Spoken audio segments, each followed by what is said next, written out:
אז אני מדבר.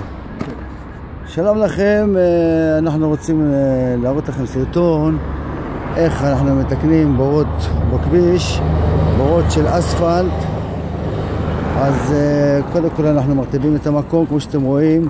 אתם יודעים, בתיקוני אספלט אפילו בחורף בכלל אי אפשר לתקן, לעשות זפת בגלל הטמפרטורה. אז חומר שבא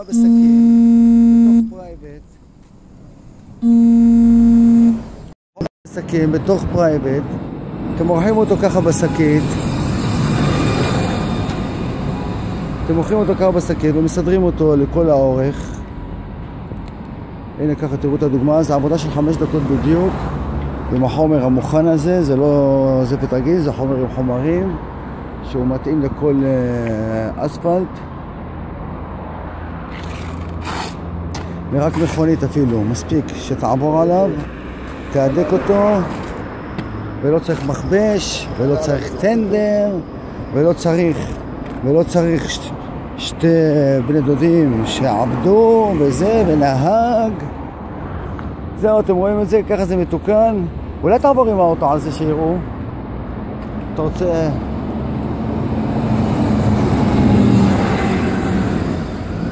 בואו נחכה עוד 2 דקות. תראו שזה פשוט חצץ עם כל מיני חומרים מיוחדים.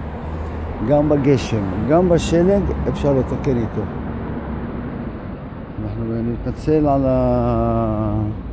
העיכוב, אבל תראו, בור כזה, ככה אפשר לסדר אותו עם 4-5 שקים.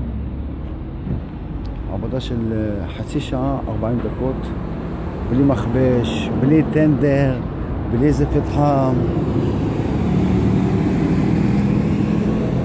הנה תקף נסיים את העבודה. שהוא יעלה עליו עם האוטו וזה מספיק.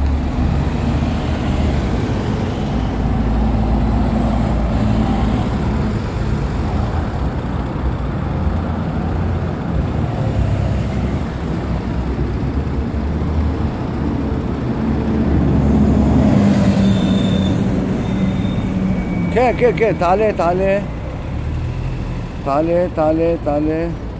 תעלה עוד. עכשיו תבוא, תצמד עוד למדרכה, תסבב את הגלגל עוד קצת משם. לא, צד שני.